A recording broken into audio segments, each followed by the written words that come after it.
Вітаю на MedCap проєкті, де ми з вами намагаємося написати Discord-бот для невеликої команди, яка буде проводити мітинги з подальшим його сумарайзом. В попередніх відео ми з вами зібрали тест пайплайн, який, в принципі, нам допомагає запустити наш бінарний код в development моді, запустити тести, які там теж поки що в основному стаби. І готові ми цей наші застосунки, application, Discord мод і Transcription Work вже наповнювати якимись справжньо цікавими фічами, які будуть відповідати за ту функціонал, який ми з вами обрали. Але я втратив 3 години відеоконтенту, де я це все робив, тому не зможемо ми це зробити так, як це було. Натомість пропоную глянути це дуже такими швидкими оверв'ю на самі цікаві речі, можливо, якісь архітектурні рішення, на якихось фічах, які нам вдалося закінчити, що нам не вдалося. В принципі, можливо, хтось хоче для себе зрозуміти взагалі, чи можна робити подібні системи на open-source recognition типу Whisper, особливо, коли ви хочете її запустити на якихось бюджетних VPS-моделях, VPS-хостингах, використовуючи open-source LLM-моделі для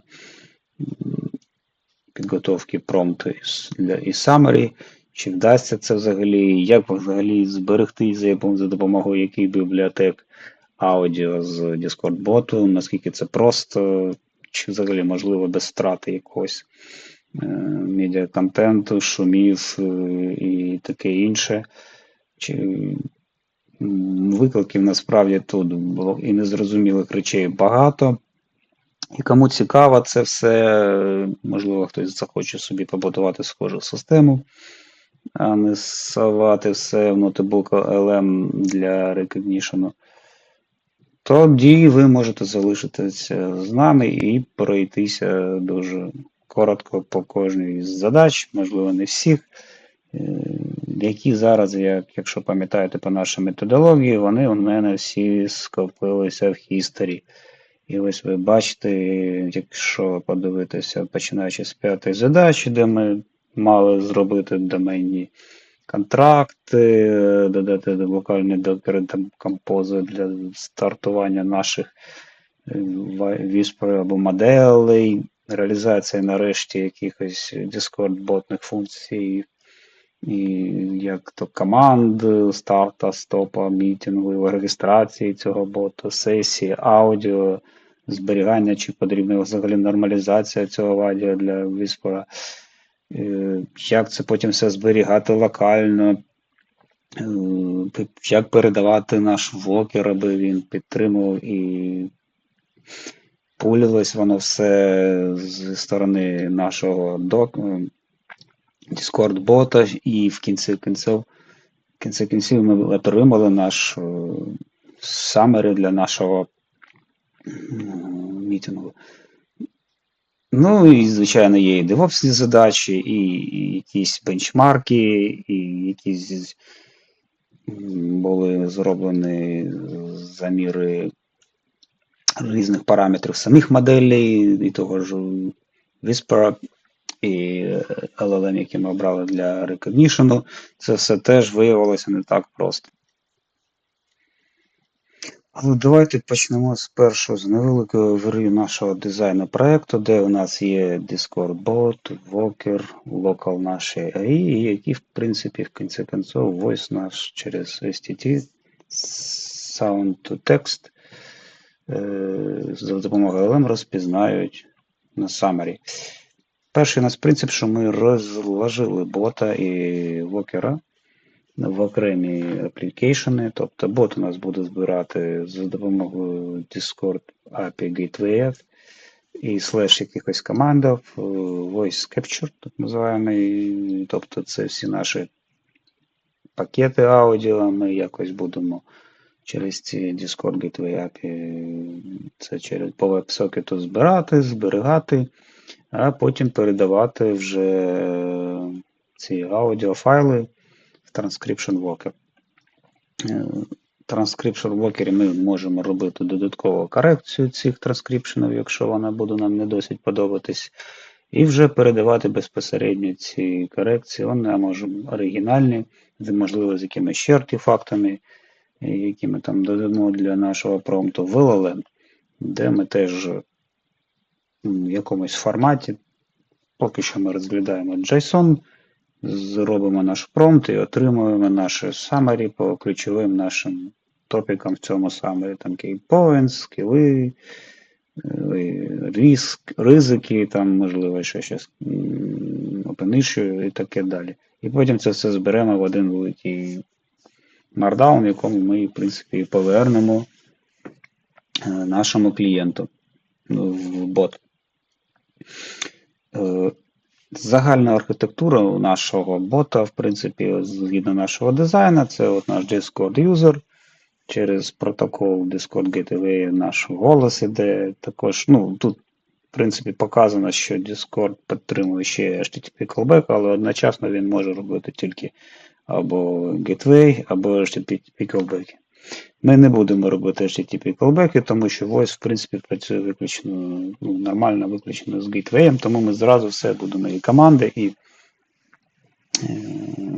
RTP-пакети, можливо, надалі ще щось, можливо, відео якесь, не знаю.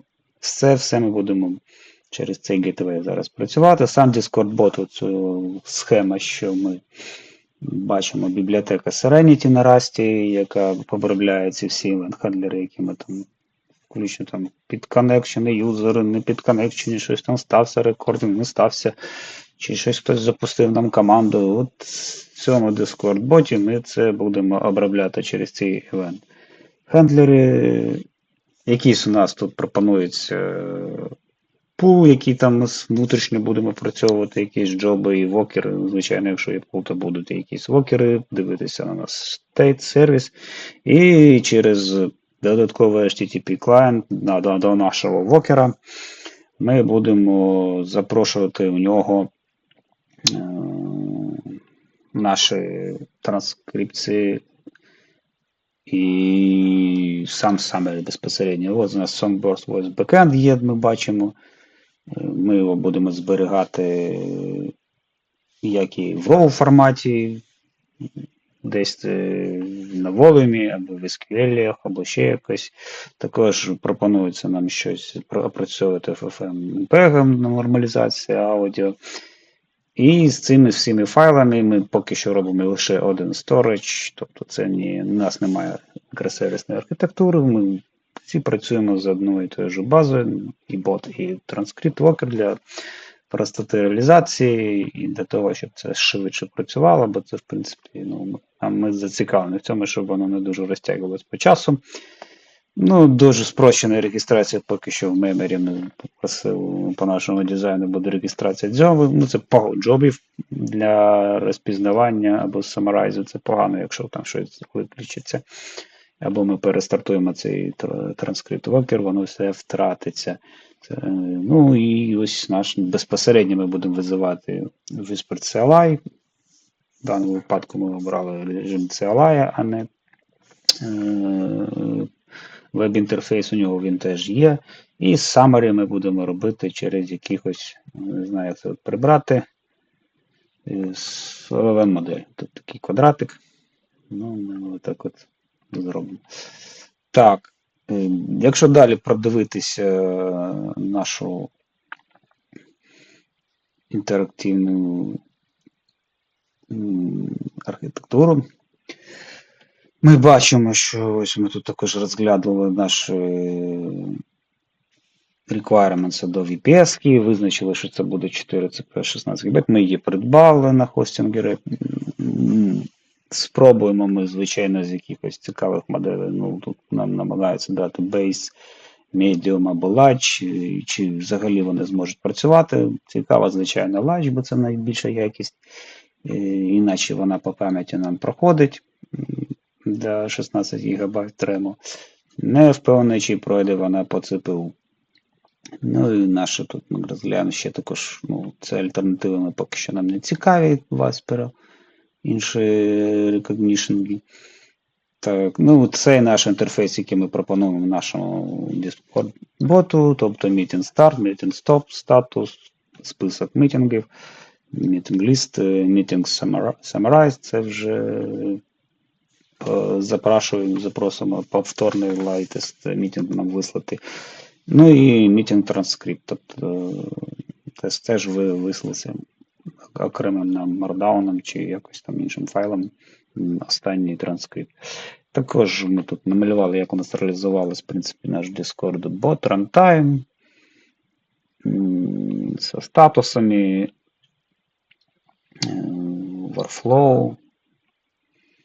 І тут цей наш Discord bot layer, current bot application layer. Ну, це по layer ми розбили зазвичай. І application layer і data layer у нас зберігати буде SQLite. Це якісь наші сесійні дані про мітинги, метадані, а також безпосередньо наші збережені аудіофайли. Transcription Worker теж у нас є діаграмчик. Намалювали нам summary, correction, контекст, як ми, в принципі, будемо бігати, реєструватись. Непогані флоу-діаграма для того, як працює у нас бібліотека Songbird Audio з ботом, де ми що зберігаємо, як записуємо і таке інше. Те саме на стопінг, де ми, в принципі, зібрано вже нами аудіофайли на боті і нормалізовані, будемо передавати і скедювати джобу на транскрипт і подальший summarize нашого транскрипту.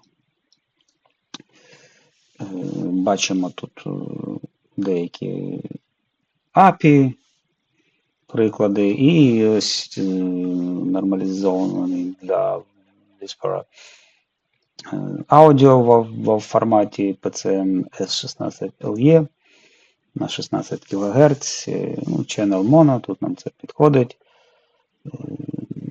формат, який використовується в Discord. І найкраще для розпізнавання пропонується Vispero саме цей аудіокодек PCM S16LE. Він трохи роздутий, забагато трохи має місця, окей. А оце ми будемо так зберігати якийсь формат, який нам сам присилає безпосередньо Discord через ось цей компонент Songbird Voice. Це окрема бібліотека.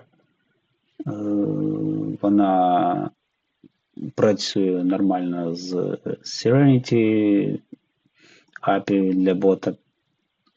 І має не бути ніяких проблем. В принципі, з архітектурними паттернами тут ми більш-менш вже зрозуміло. Ми і на першому відео їх трохи розглядали, але кому цікаво, ви можете подивитися це пізніше на GitHub, де я, напевно, викладу це вже в якомусь форматі.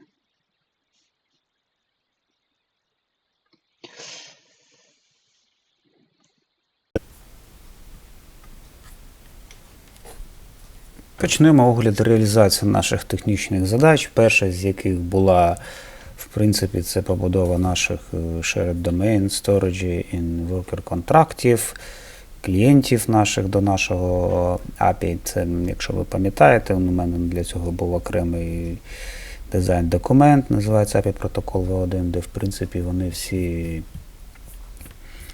у нас ці API в якомусь вигляді, такому швидкому request-response задані. тут навіть він трохи більше накидав, він не зовсім так, як я хотів. Я, в принципі, хотів, щоб просто були от такі запроси, і під ними було request, response, відповіді. Замість цього він мені прямо наваяв тут дуже таку,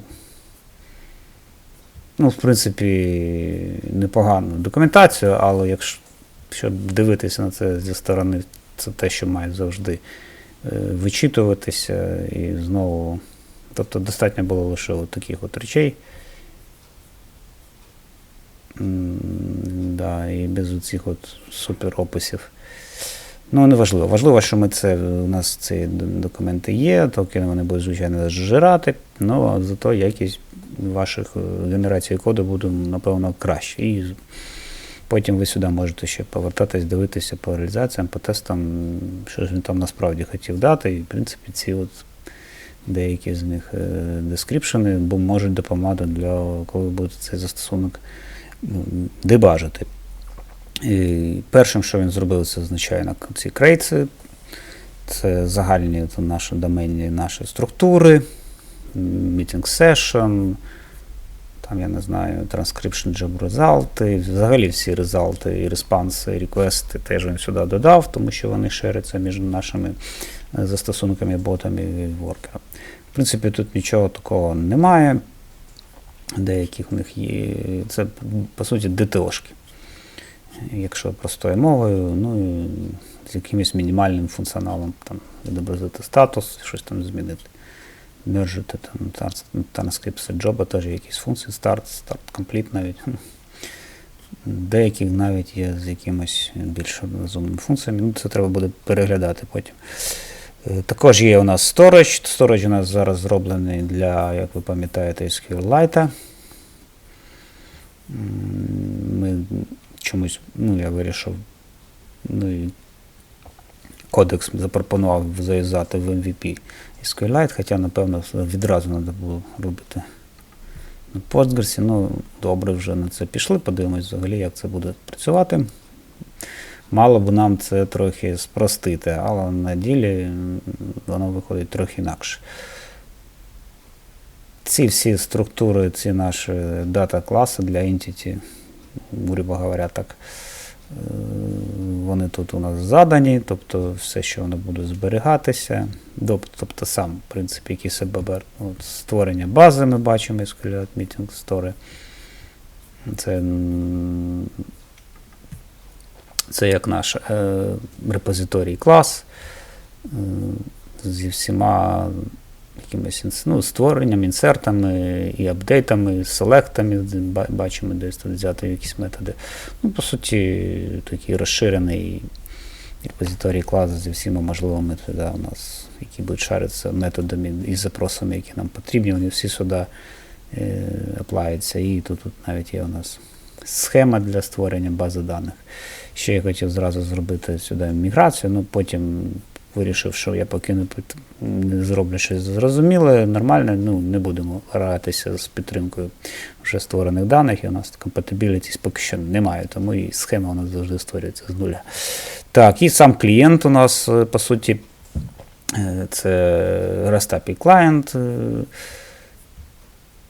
В Java це там зазвичай використовує OpenFame, в .NET Refit, щось таке. Тут голі структури і, в принципі, все ручками воно теж генерить на базі якогось клієнта.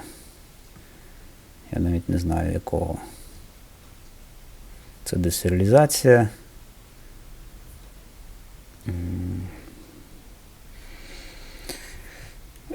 Rust я ще не дуже добре знаю, тільки починаю його вивчати. В принципі, думав, що доведеться десь місяць витратити на визначення всяких синтаксисів і головне основних бібліотек.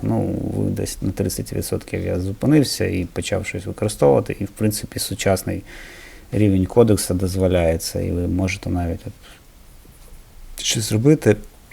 Хоча, в принципі, це ваш технічний борг, і це, якщо ви дійсно хочете потім працювати з таким язиком, якраз треба все-таки вивчити, бо інакше, можливо, воно і буде працювати, але ви не будете там розуміти, що там насправді відбувається, наскільки воно оптимально, чи немає там якихось проблем. Ну, це, на жаль, така є проблема, що поки що агенти не можуть повністю вам зробити код, якщо ви взагалі не знаєте мову програмування. Так, і в принципі ми пішли потім створювати наш Discord, де він теж накидав всі наші по нашому дизайну компоненти, ті, що ми буквально переглядали, створили наше workflow для наших реєстрацій, наших мітингів. Також окремо він створив мітинг RS для праці і обробки наших мітингів з пермішенсами, з юзерами. Тобто все так по-серйозному. Тобто цей мітинг буде у нас працювати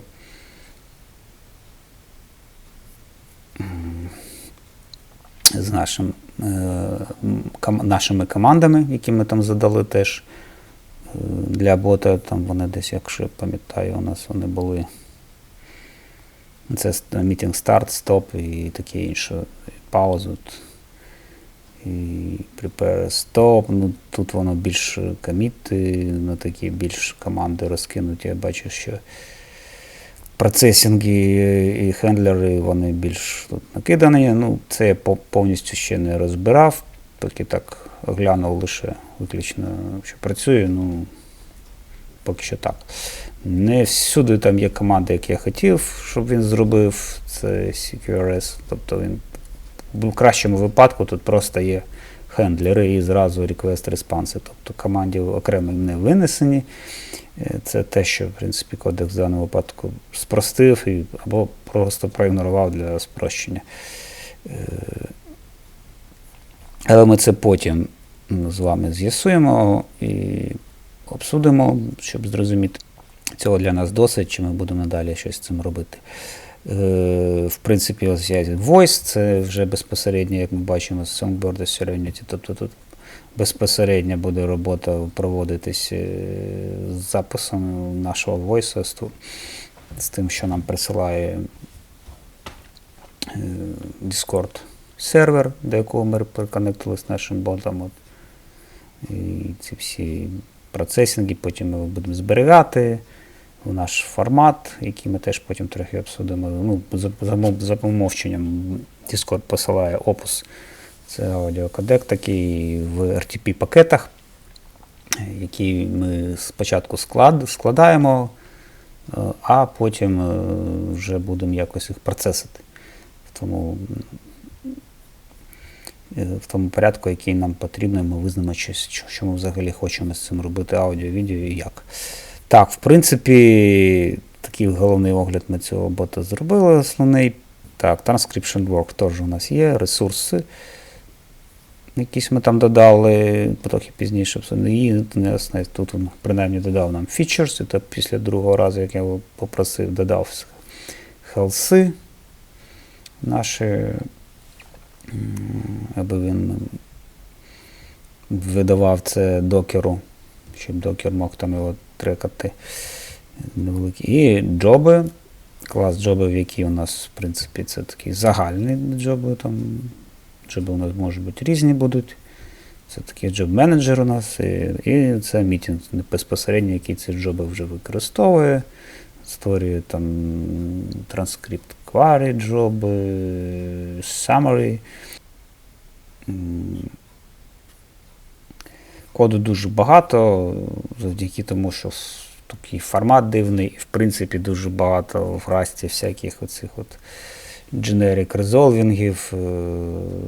Так, добре. В принципі, не будемо далі лізти в ці технічні деталі, тому що для того, щоб нам потрібно працювати, я попросив йому создати readme, тобто де нам пописав нашу директорію, як поставити цей Rust, перевірити його версії, в принципі, і тут, що ми поставили для праці, нам потрібно Whisper локально, ми окремо робимо два environment, де у нас це буде докерайзер для VPS і локальні.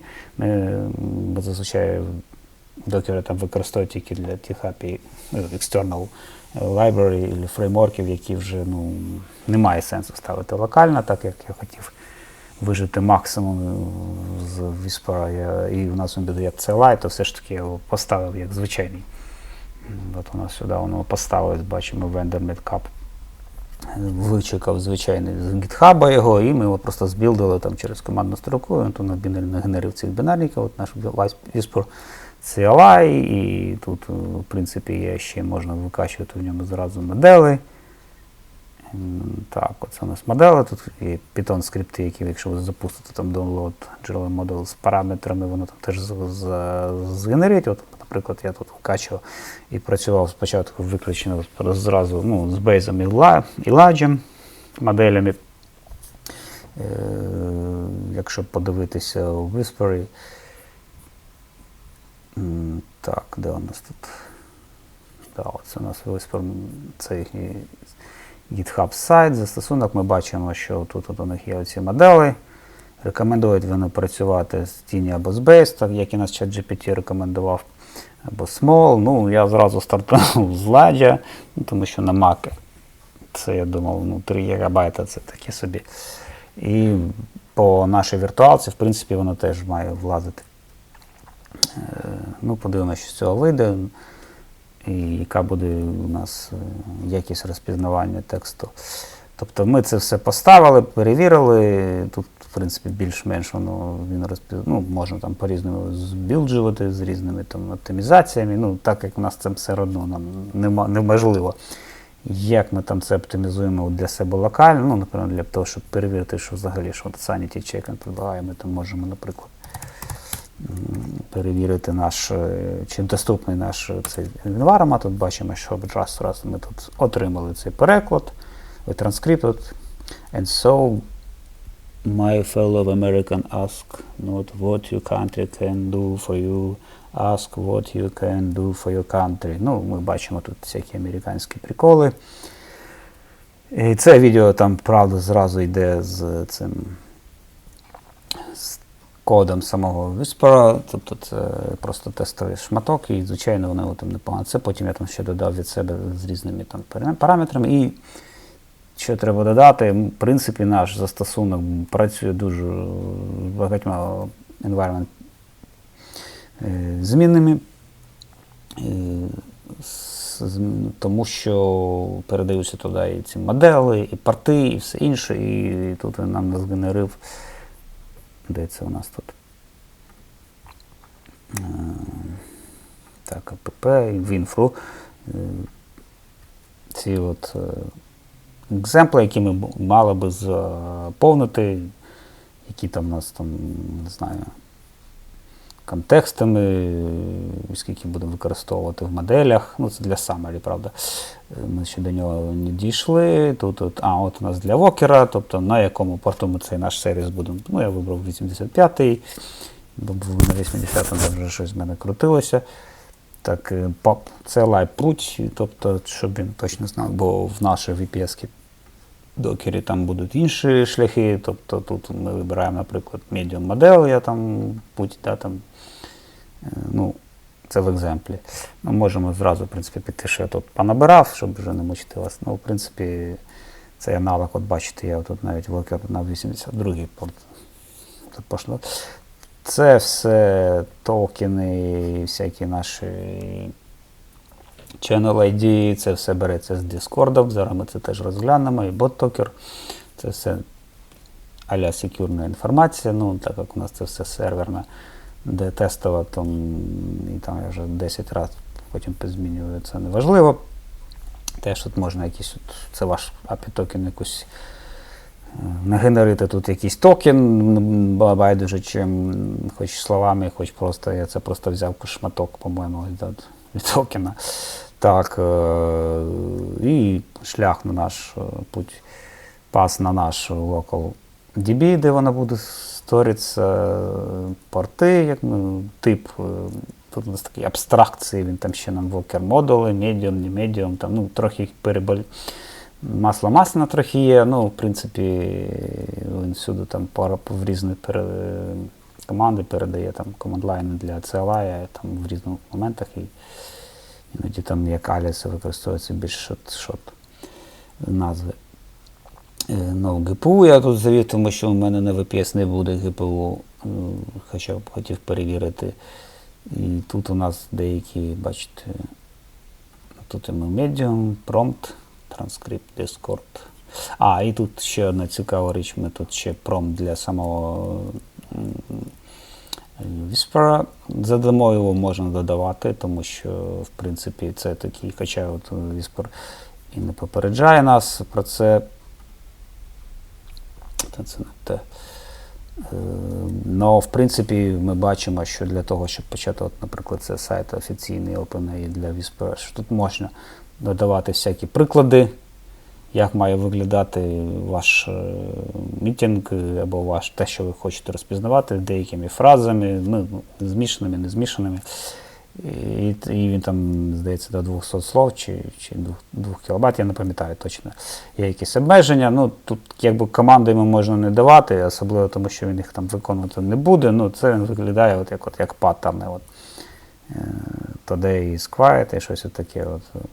Він потім вам буде цей стиль, в принципі, наслідувати. А сюди ще можна, в принципі, додавати ті слова, які там, наприклад, ми додали сюди для того, аби воно покращило деякі ваші, наприклад, там, щоб подивитися просто цей промпт.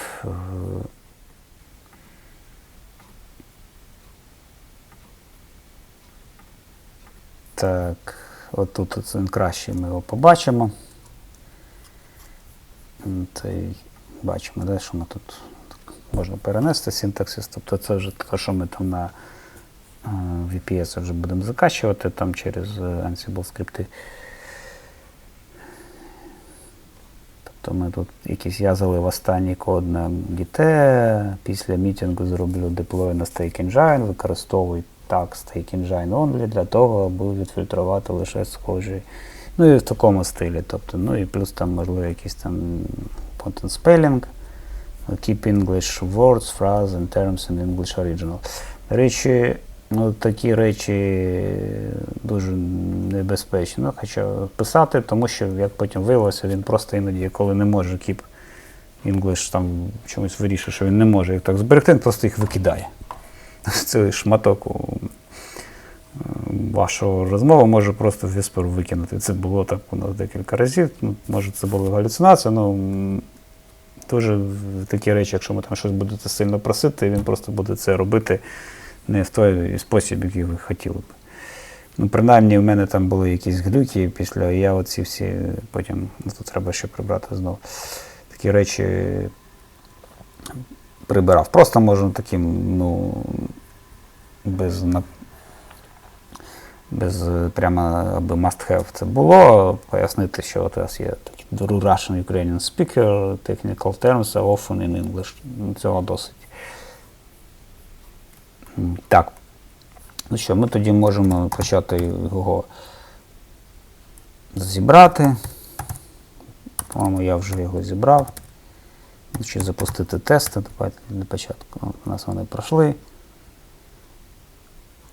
Ну, добре, можемо. І тут у нас, в принципі, всі ці наші environment зміни, якщо ми внесемо. Перед тим, як от ми ще додамо оці всі речі для Discord-бота, звичайно, я його попросив окремий док ще. В рідмі, мені здається, цього нема. Тут просто він написує, які там зміни є. І потім, що ми маємо оце там попереднє тестування робив, неважливо, що як цей Whisper протестувати. І що ми, окремо вона була стадія така, що це зайняло мене десь годину, щоб я там з ним тестував. Ми маємо, а де ж цей наш environment запускати? Тобто він його не додав, да?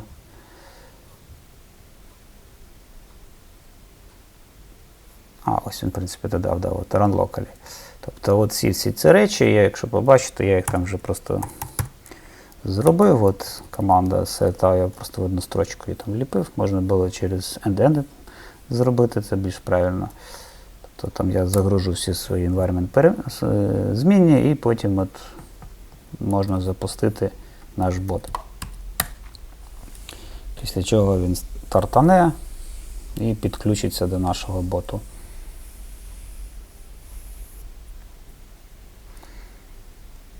Білиться він такий довгораст. Поки він білдиться, ми можемо побачити, що я ще, як я казав, зробив документацію, попросив зробити документацію, як взагалі цей бот налаштувати. Він мені окремий такий документ зробив.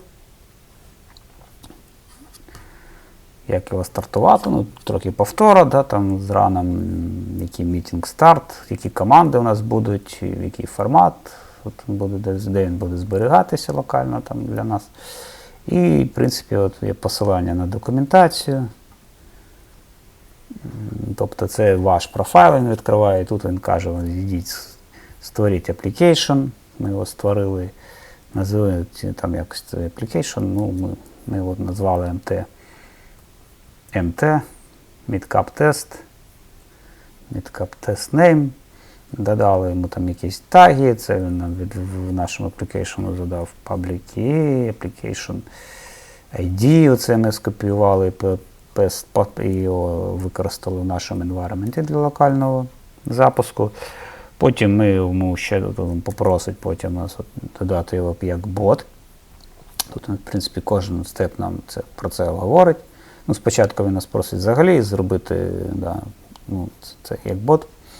Сам бот, сервер, наприклад, ми можемо там додати в нашому боті тут окремий сервер, то це вже те, що я створив. Там оці наші Midcap Bot Test Channel, 2 текстових channel, 1 record channel і якусь групу. В цьому ми можемо спробувати. Тут, в принципі, ми вже щось робили, наприклад, статус. Так, це ми там якісь транскрипти вже робив, тому воно мені щось там повидавало. Meeting list, по-моєму, не реалізовано. Так, от бачите, пише, що не реалізовано. Там можна почати meeting start. Давайте ми почнемо. Ось у нас команда meeting start. Вибираємо, куди ми будемо постити і де ми будемо. Перше це channel recorded, де ми будемо записувати. Второй channel, куди ми будемо summary посилати. Можна той самий бот посилати, але в принципі це у нас тут бот типу командний. Це ми посилаємо, дивимося, що воно там відпрацьовує, щось бот кидає. Так, він стартанув мітинг. Start recording. Там і почалися якісь рекординги. Ми ще нічого не доконектились. От ми бачимо, що наш бот вже тут. Давайте я доєднаюсь теж. Розпочинаю тестовий запис аудіо для бота українською мовою. І давайте спробуємо стопнути.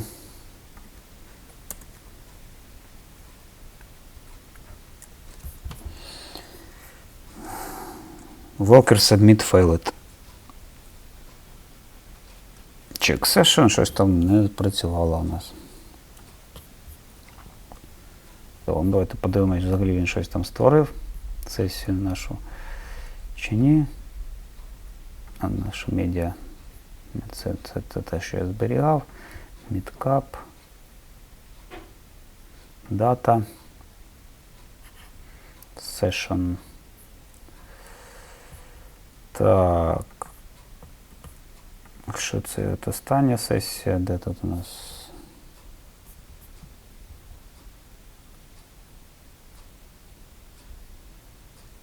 Worker submit failure.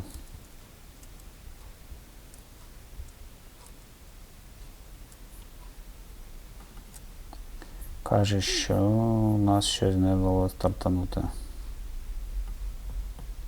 Транскрипт. У нас не було транскрипту, все правильно. Ми не підняли нашого сервера, тобто це, в принципі, очікувано. Наш інвайт був не до цього, але ми можемо подивитися, як він підготував нам, в принципі, SQLite. Так, вибачте, так, транскрипту, звичайно, немає, тому що ми його не стартанули навіть. І ось ми бачимо, він нам зберіг наш Opus файл в MCAP форматі, де він зберігає наші RTP-пакети. Це да. І він зрозумів, що це зберіг, файл name, і зберіг для мене цей рекорд файл. Давайте послухаємо, що він. Це загальний, 13 секунд. Я доєднаюсь теж. Розпочинає тестовий запис аудіо для бота українською мовою. Бачимо, що він його зберіг. Я доєднаюсь теж. І це він по спікеру. Розпочинає. Що я можу сказати? Що перші свої рекординги, коли було декілька спікерів, ми зберігали в один такий файл. Всі спікери були замікшовані, тобто це був один файл зі всіма розмовними людьми, тім-мемберами, які там були, і recognition відбувався прямо один на всіх. Звичайно, там по якимось ролям транскрипт неможливо було зробити, там були просто якісь recognition. Оце я, наприклад, взяв большой наш мітинг на базі. Це він був великий. І воно все нам кидало, бачите, якось так, лайк, давай, случай. Тобто іноді в одну строчку йшли у нас різні люди, писалось. Тобто не було цього розділення по людям.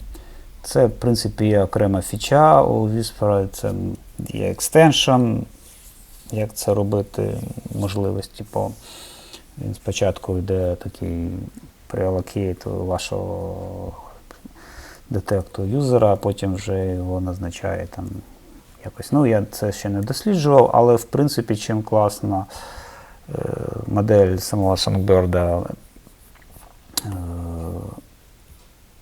Discord, чому я потім це зразу переробив, що він дозволяє, в принципі, отримує нам RTP-пакети. Що такі RTP-пакети у нас базові? Це якщо ми подивимось, RTP-пакет тут має такий вигляд, RTP-header, де у нас є і sequence number, і SSRC. Тобто так званий Synchronization Sort Identifier. Тобто кожен наш спікер, який буде доєднуватись до нашого бота, тут буде мати, в тому числі і наш бот, який тут був, буде мати свій окремий SSRC номер. І завдяки цьому номеру ми, в принципі, ці пакети, які ми тут склали в MCAP Opus, ми саме з цією метаінформацією домовилися з ним, що ми їх зберігаємо тут разом, як вони прилітають, просто як прийшов, так і поклали, там з таймінгом. А вже збираємо оці рекорд по спікеру, виключно фільтруємо на кожного спікера. І таким чином у нас тут буде збиратися аудіо для окремих юзерів. Ще у нас там може бути така річ, як Silence. Зараз ми це перевіримо. Давайте запустимо зараз трохи два бота, тобто і бот, і наш транскриптор. Так, де там наш readme? Де ми там зупинилися? Follow call run. Так, ми запустили тут бота. Тут ми теж підіймаємо ті самі змінні і можемо ще тут стартанути наш уже транскрайбер. І, в принципі, вже зразу у нас тут ще, вже скажу, ми можемо одразу додати сюди Docker Compose, як ми побачимо, для генерації. Єдине, що ми сюди додали, це наша LL-модель. Поки що тут подробно не буду казати, немає сенсу її стартувати було локально. Lama CPP, так як вона і на нашому VPS-сервері, ми теж її запускаємо як сервіс. Тобто вона буде там В даному випадку у нас на 85-му порту, там не буде на якомусь іншому. Ну, давайте ще один зробимо окремий.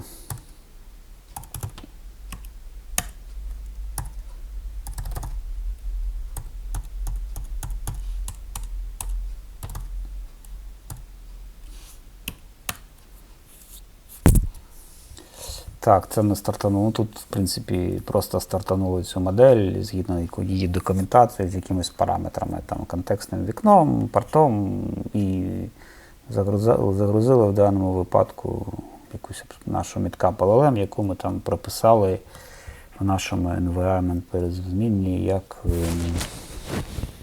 ось тут. От. Gamma 4 є тобі. Це навіть нам так що і не важливо. Так. Тобто ми зараз дали нашому, в принципі, підняли взагалі весь solution у нас локально. Всі компоненти є, ми можемо, в принципі, ще раз давайте запустимо наш channel, на Summarize, де наш бот доєднався, і ми доєднаємося.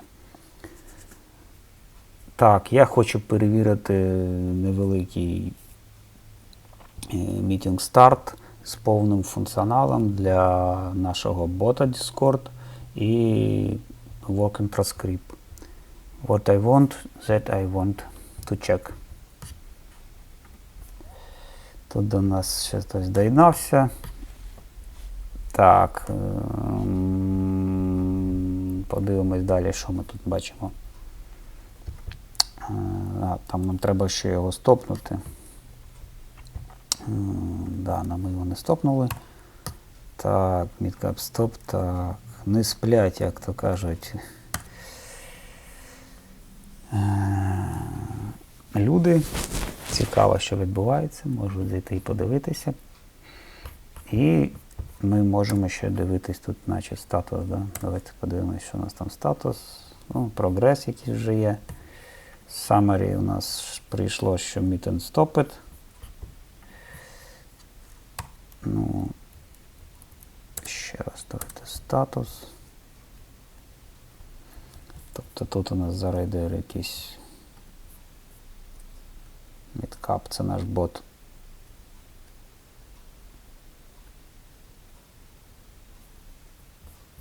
Щось там прилетіло, не знаю що. Статус Job ID. Query. Так, ну давайте подивимось, що нам прилетіло. Ну і от наш summary якийсь прилетів, тобто якийсь транскрипт відбувся.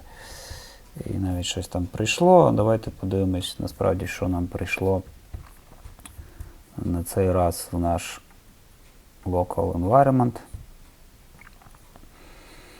Ми бачимо, що в мітингу це метадані він нам зробив в такому вигляді. Meeting ID, де воно зберігається, ну це, напевно, має частиною чогось всього бути.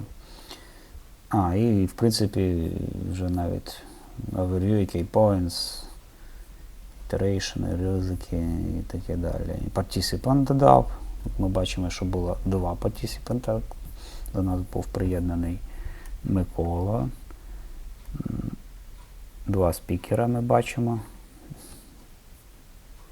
Це я. Так, я хочу перевірити невеликий meeting старт. От бачите, він, в принципі, нам, із-за того, що ми сказали, що деякі терміни будуть англійські, він їх таки може додавати. Це модель у нас тут була Medium.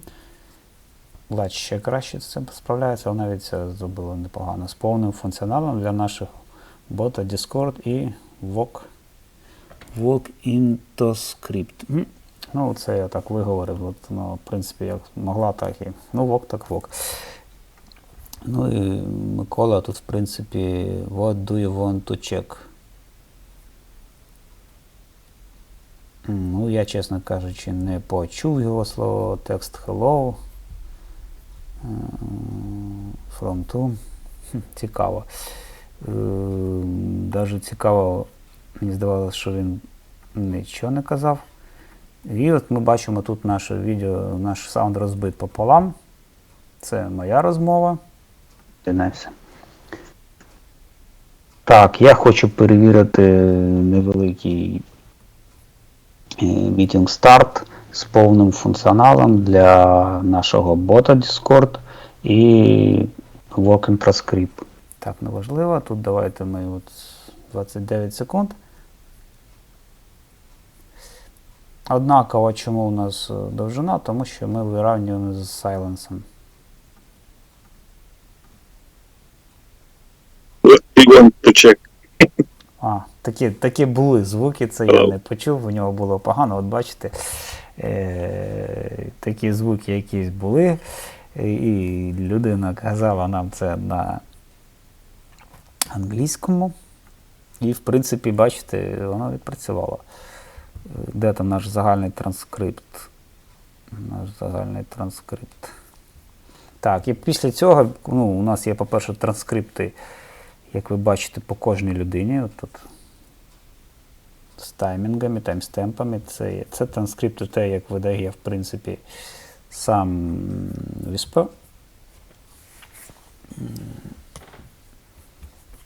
Тобто це лайт, який нам згенерив. З таймстемпами, from to і таке інше. What do you want to check? What I want to check. Так. Ага, і от тут мені відповіли. What do you want to check? І hello, да. Неважливо. Важливо, що ми це порозповідали. Потім він намагається сегменти ці об'єднати. Вже сам, там, по якомусь алгоритму, дивлячись на старт and секі, таймінги. Я це не перевіряв, наскільки він це добре робить, це вже технічні речі. Які ми зустріли проблеми, насправді, цим спікінгом, коли ці великі проміжки сайленсу, тиші є між розмовниками, то моделі Whisper просто галюцинують. Тому ми, в принципі, додали такий CRS-Opus, Isolated Raw пакети, ми додали WAD. Тобто це Voice Activity Detection. Це одна із частин Whisper. Де у нас тут був?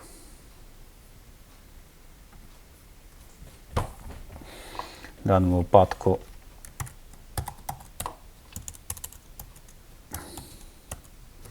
Voice Active Detection.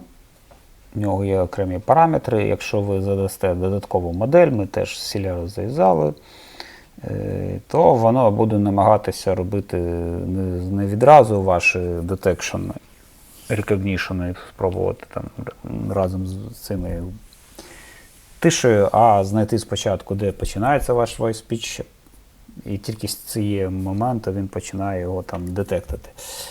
Ще цікава річ, що зараз ми працюємо з моделлю для Medium, як я казав, але я пробував перші речі робити із базової моделі, там вийшло таке, воно, це на нашій, це ми все про Whisper.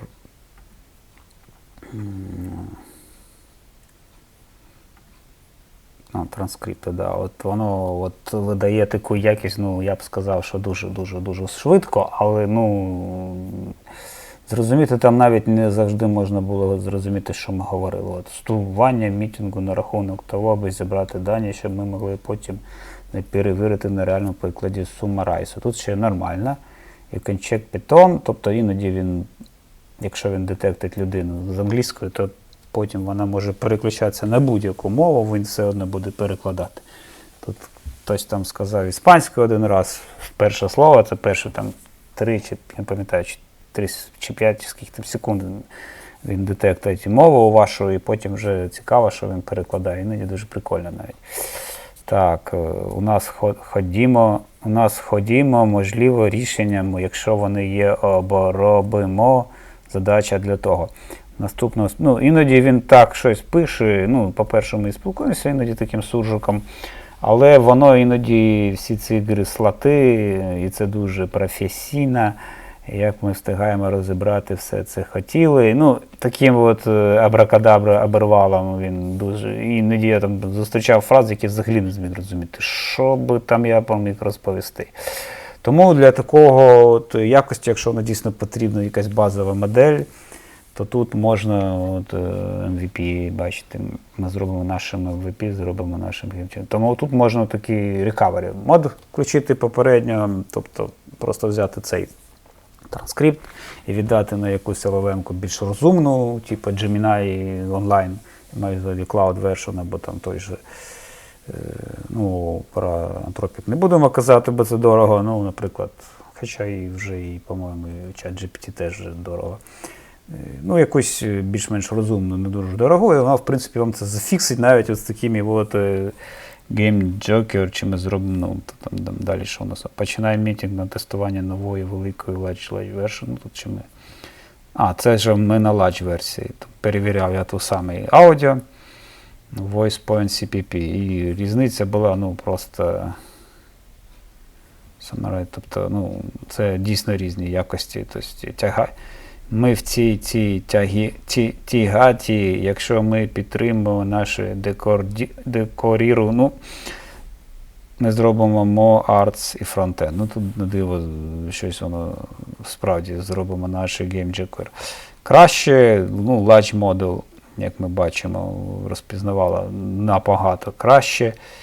І для цього я почну мітинг і спробуємо покращити показники волатильності гри. Навіть волатильності гри написала. Тобто, ну, це я і так єлі виговарюю іноді, ну, українською. А тут воно підняти хітрейт загальний. Тобто ми бачимо, немає такого спотворення слів.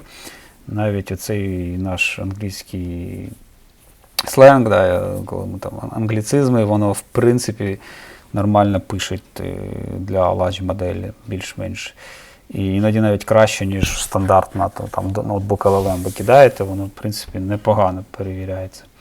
Саме такі діапазони, рейнджі, щоб було більше виграшів в діапазоні від 60 до 130. Ну, це я хотів там щось, це такі наші були розмови на тему нашої математики для слот-ігор, де ми там щось там спілкувалися, і я хотів побачити, як воно в цьому домені буде реалізовано. Там дуже багато таких от виразів, як масту, рейнджі, він рейнджі, там wild, scatter, там, не знаю, там ще щось таке. І от використовуємо фреймворк Svetal. Бачите, що він його теж підхватив, але це було в промпті. Я оці Svetal, CSS, HTML туди вбивав, а так би він туди вдав щось там, типу GTA. Ну, це GTA, насправді. GTA я не додав, ну, то у нього GTA. А ця модель теж large. Це ми теж пробували без з вадом, тобто Voice Activity Detection, без нього. Як я казав, без нього іноді англійські частини, якщо там людина переходила на англійський, просто Whisper викидав, бо там от в мене в промпті оця от стояла штука, типа, старайся їх зберегти. І він там, не знаю чому, викидав. Тобто це складно пояснити. Ну, після того, як ми додали WAD, то да, це трохи збільшило час розпізнавання, але додало нам якості і перестало воно так викидати, бо там навіть я вже порівнював, хотів додавати окремий, там він додав такий over-engineering tool, як перевірка якихось сигналів, які були викинуті. І з окремим додатковим розпізнаванням цих сегментів. Ну, типу, ми там не можемо вірити, що там дуже було забагато тиші, туди лізли знову, вирізали, і знову вже окремо воно там дійсно вже на другий раз щось знаходило і вже там якось його втуляло. Такий механізм навіть теж там додав, там просто якась, складний код, тобто я туди навіть вам не буду його показувати. Ну, це, по суті, от ми цей флоу з вами пройшли. Recording, normalization. Оцей normalization, що ми конвертнули наші ці відео наші, де це воно? Наш відео-аудіо файл із Opus формату в WAV. Оці от. В принципі, у цього рекордінгу WAV не потрібно було, але я його попросив згенерити вже зміксений. Тобто це такий загальний, де всі, де він намагається викласти їх по таймінгу, щоб ви, якщо там не вірите, що він там не розпізнавав, що є втрати там якісь аудіо, то ви можете їх об'єднаним, так, якби наче ви це слухали на реальному мітингу. А от оці WAV-файли в PCS в процесінгу він вже зберігає по кожному юзеру. І робить окремий транскрипт по кожному юзеру, і потім цей транскрипт об'єднує в один великий JSON, який ми вже потім будемо передавати на Jobble в Recognition вже іншій LLM-моделі. Вже це до Whisper не стосується. Ну і купа тут наших всяких файлів від цього там наколіпав. Дехто юзер, participant, це вже ми там додавали і пробували задетектити тих юзерів, в даному випадку із метаінформації для заходу в мітинг. Але там є теж нюанси. Наприклад, юзер може сюди не зайти або вже там бути, і почався мітинг, і тоді це вже він не завжди знаходив цього юзера, і там, в принципі, просто тоді був атманований цей SSRC код там пишеться. Тобто канал та йде, але сесія RTP була створена там трохи раніше, і цей наш бот про неї нічого не знає, вже просто отримує якісь дані. Тобто є багато таких технічних моментів, які там ще треба дописувати, і щоб цей SSR це витягнути. Там, я прямо пам'ятаю, була у нас з ним така велика дискусія. От ми нас там навіть створив таке RTP-демо, де от у нас було два юзера з різними цими нашими ID-шками, оці от SRC. Як ви бачите, оці, в протоколі Opus в RTP там ми розкидалися по цим ID-шкам. І були проблеми. От у нас silence вирівнюється, тобто ми дійсно сам протокол дозволяє в RTP пихати цей код payload байтів для silence, а ще й буває між ними просто затримка. Тобто пакети можуть йти там дійсно там з перервою там в секунд 5, там, чи якщо там була справді тиша, то він не буде завжди посилати вам ці пакети з тишою, він може там просто посилати їх там через якийсь момент. Чому так? Тому що ці RTP-клієнти, які там цим медіа займаються, на кожного клієнта свої, тобто хтось з телефона, хтось на десктопі, і в залежності там, де ви там що як працює, він там в нього різні набудови ці, напевно, оптимізації. І ми от, справді от, виривали оце, наприклад, з реального пакету ці дані. Так.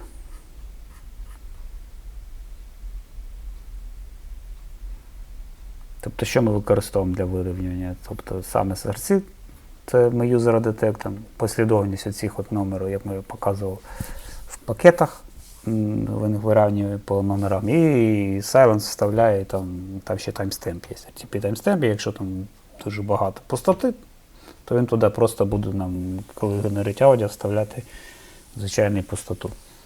І payload length, тобто це звичайно, якщо це пустота, то вона може різною не буде.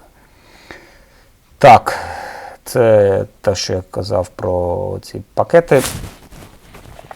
Те, що він нам підготував, я дивився, як воно там працює, складає. Ну, тут ще можна покращувати, тому що є проблеми, як мінімум я побачив, що він не дуже коректно там об'єднує ці вже транскрипти, але це не проблема цього Recognition, це вже проблема кода. Отже, розглянемо останню частину нашої системи, частину транскрипту Вокера, це Local LM Summarizer. Основна ідея в ньому заключається в тому, що після того, як ми підготували наш транскрипт, ми робимо промпт за допомогою промпт-білдера в коді і використовуємо LLM CPP сервер, де буде загружатися одна з наших моделей локальних open-source, безкоштовних поки що. І за допомогою JSON-схеми, які ми задаємо нашу структуру summary, тобто там по title, description, key points, some issue, risk, etc. Тобто модель буде заповнювати згідно цієї схеми нам відповідь. І в кінці ми якимось вокером витягнемо всі ці JSON з JSON кейпоінти наші і об'єднаємо їх в один Markdown, тобто вже окремі кейпоінти ми насправді згенеримо в кінці, просто об'єднавши і забивши в невеликий простий Markdown. В принципі, на цьому графіку ми це все і бачимо. Для цього я згенерив окремий пропозер, це більш простіше, коли такі великі фічі, я завжди роблю невеличкі пропозали, а потім вже в кінці їх мержу в основний дизайн. Ну або залишаю як частину дизайну, просто аби вони не заважали і не грузились автоматом, якщо, наприклад, не потрібна така деталізація. За основу ми розглядали декілька моделей, які були instruct, тобто без reasoning і thinking. Це так мені запропонував кодекс, бо він був не такий оптимістичний, як я, до моєї VPS всього з 4 ядрами, я нагадаю, і 16 гігами рему ми взяли. Тому він зразу запропонував таку простішу модель, бо розумів, що щось може піти не так. І більше того, навіть її запропонувавши, він ще й запропонував нам нарізати наші сегменти на частини. Що це має значення? Що я маю на увазі значення? Ну, наприклад, ось наш якийсь транскрипт, який видав нам Whisper. В даному випадку це була бейс-модель. Іноді вони можуть бути доволі великі. 1,5 години десь в мене зайняв 157 кілобайтів. І для того, аби взагалі це опрацювати, він нам запропонував різати наш по сегментам. Тобто брати декілька сегментів, ну, наприклад, ось так, і кинути це в наш промпт, окремо його розпізнати, виділити всі наші кейпоінти з ризиками там і дескріпшенами. І так зробити незалежно, поки ми там не отримаємо повністю, не позакриємо всі сегменти нашого, ну, в даному випадку називаємо їх чанками, щоб вже не плутатись, нашого транскрипту. І в кінці він запропонує нам це все об'єднати ще одним додатковим промптом, для того, аби вже зробити справжню summary і видалити там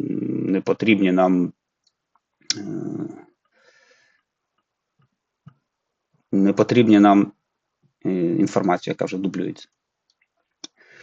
Робиться все це звичайним Open і Compatible чатом, запросами, ну, так вони десь виглядають, ці JSON, тобто системний, тобто яка у тебе роль, Midcap Summarizer, Component, Generate Only Valid JSON, Match the Provided Scheme.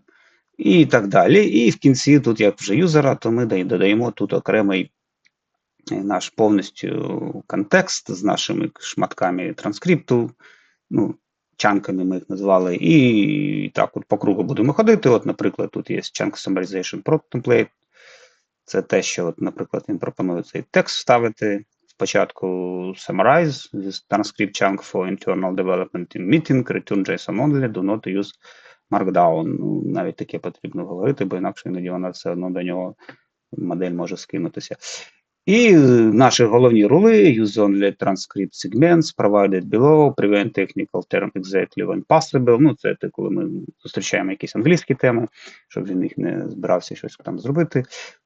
І все ми це робимо на англійській мові. Не дивлячись на те, що ми розмовляємо і транскрипт у нас українською або російською, я вирішив, в принципі, робити summary виключно поки що англійською, тому що я не дуже вірю, що ці прості моделі будуть нормально працювати з слов'янськими мовами. Тобто простіше відразу генерити ці, ну, принаймні в першій версії застосунку виключно англійській.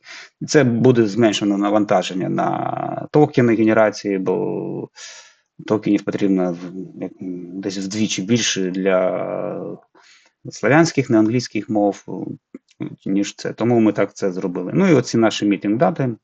Він запропонує, як треба збирати summary language, ми тут вказуємо, будуть у нас тільки English, source language тут буде десь, ми будемо передавати з того сегменту, як ви пам'ятаєте, в кожному сегменті у нас є наші позначення деякі там у нас мови, у нас тут є, і ми це будемо передавати туди. І зберігати ці чанки один за одним, і плюс у нас ще буде гласарії і транскрипти. Що це таке? Ось ресурс, як вони виглядають. Ну, наприклад, ми додали гласарій, тобто деякісь наші терміни TP, volatility, і пояснення, наприклад, volatility, там, how often and how dramatically a slot payout fluctuate over time. Wild, що це wild символ, який замінює другі символи, наприклад. Ну і такі поняття, у вас може бути свій гласарій. Ну, тут такі пояснення, це все буде пакуватися, можливо, частинами і передаватися теж частиною моделі. Ну, така була ідея в мене. Я тоді не дивився на всі ці речі, як на те, що це просто може нам перевантажувати наш промпт. Ну, спочатку ми такий самий такий оптимістичний у мене був запрос, і розрахунки, що воно це все поглине і видасть мені там прям те, що я хочу. І також лексикон, це теж потрібно, якщо ви бачили наші запроси, вони там виглядають іноді там дуже каряво, ми зробимо геймджокер, там от, зробимо наші це галюцинації, must list, ну такі от англіцизми, engine, стейки engine, бачите, тут це в базові. Вони також передаються і в інші моделі, але їх там менше, я маю на увазі large або medium для Whisper. Ну, вони є, і от, наприклад, я там must, і приклади, як воно може перекласти. Отак, must, і от якщо вони будуть, то модель може реінтерпретувати деякі речі, які там у нас були в розпізнаванні, і заміняти їх. Особливо, якщо ми додатковий recovering транскрипт степ додамо, тобто або з перекладом, де ми просто пройдемося по версії моделі, і наче там зафіксимо, да, там повикидаємо якісь матяки, ці от заломані фрази, і не досить правильно перекладені, або занадто там direct перекладені, mean, assign, task, person, що це не знаєте. А от assign, наприклад, zaassigned, наприклад, там front, ну, от, alias front, ambitious, ну, тут дві мови, там usually when transcript context is ambitious and meaning. Frontend developer або frontend UI, тобто ми одне те слово front можемо використати в декілька контекстів, в залежності від того, про що ми спілкуємося. Там про UI, то ми кажемо, де там наш фронт, або коли там якась задача, там давайте це скинемо на фронтенд або на фронт, ну, тобто, щоб це людина робила, яка безпосередньо робить з UI. І такі речі, тобто, ну, я тут так накидав, бажано їх теж не тримати дуже великими. Ну, в принципі, це була така одна із ідей цих гласарій, тобто, щоб покращити наш recognition. Після того, як ми ці всі от зробили, от бачимо, що ми робимо редюсер так званий, тобто це об'єднувач всіх наших попередніх самарайзів в один великий самарайз, де ми їх складаємо і викидаємо дублікати. Це вже я розказав. І Transcript Correction, цю фазу, в принципі, я не робив ще, але ми робили її виключно руками, коли вже брали готовий транскрипт, скидали оці гласарі, ну, це ми, звичайно, ChatGPT робили, і він, в принципі, зразу перекладав нам наші ці джейсончики, і, в принципі, фрази були більш-менш адекватні. Це прям, ну, здавалося, що навіть краще, ніж ми там розмовляли, він нас розуміє, і деякі рефрейз робив. І з цим документом, якщо на дійсно таку Cloud Power модель LLM кинути, то буде ці транскрипти, гласарі допомагають. А вже потім з них можна робити нормальний summary.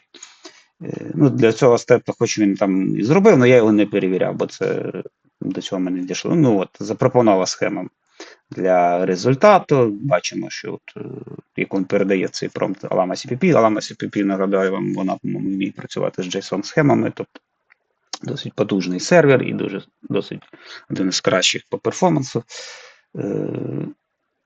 екшн-айтеми, блоки, риск, оце от він буде їх збирати, так, і безпосередньо як ми його запускаємо, тобто через Docker Compose ми не запускаємо його.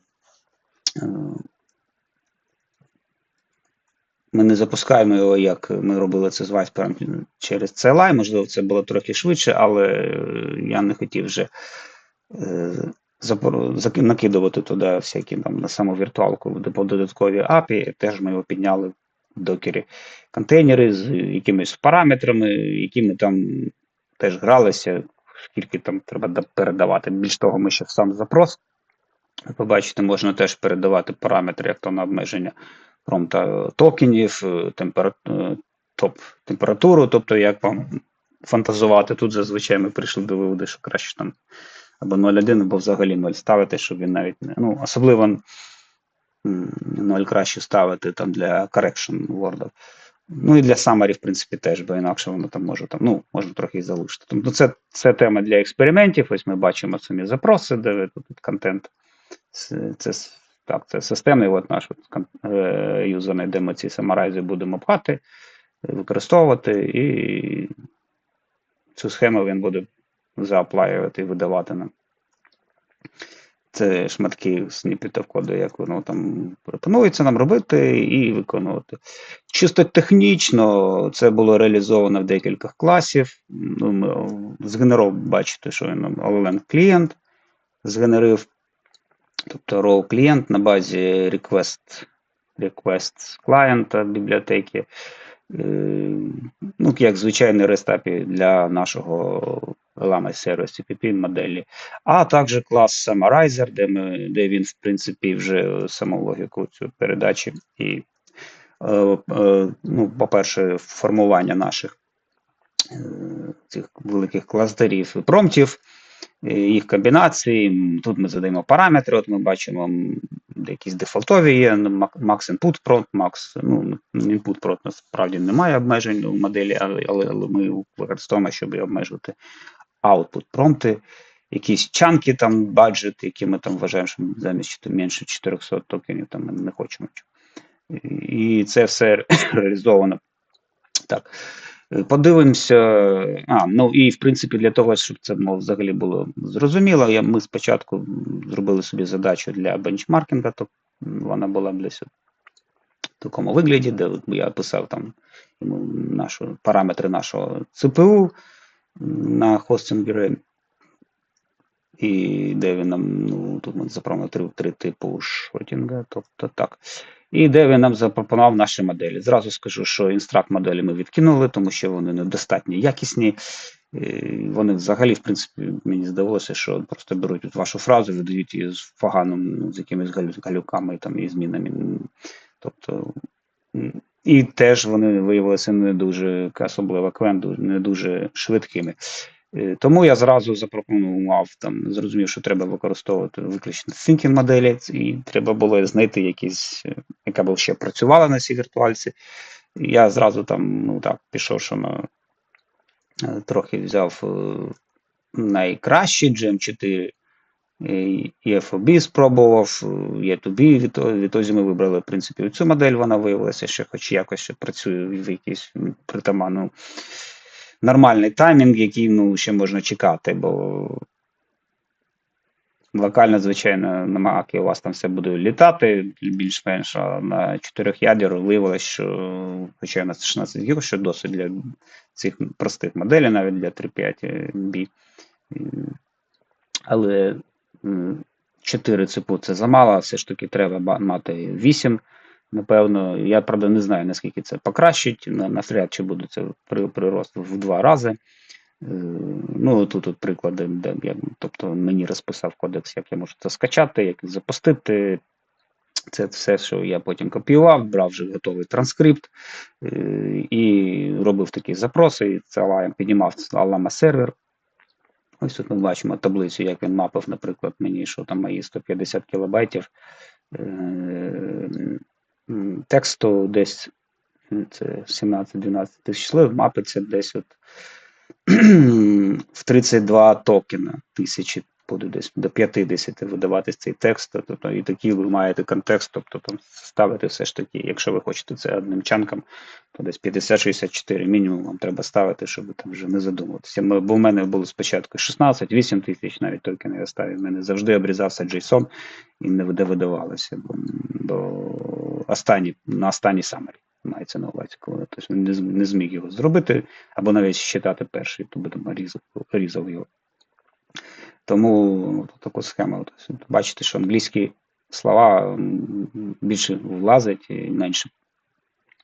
То можна більше англійського тексту всунути на ті самі кількість токенів, ніж, наприклад, слав'янські язики там ви хочете зробити.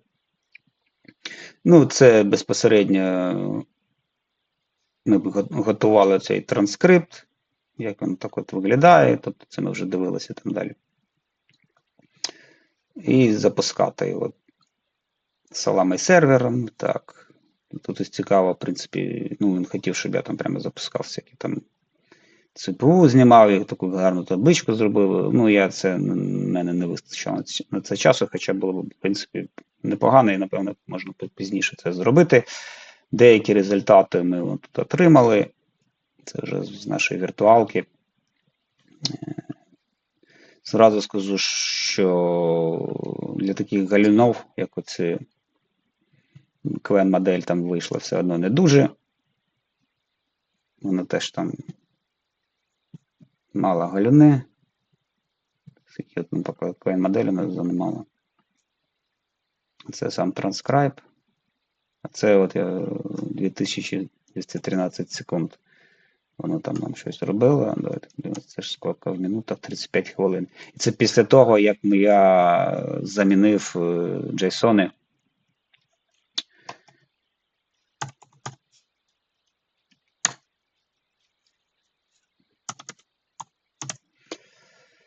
Це ми зайшли після того, як замінив JSON на сегменти просто тексту. Що я маю на увазі?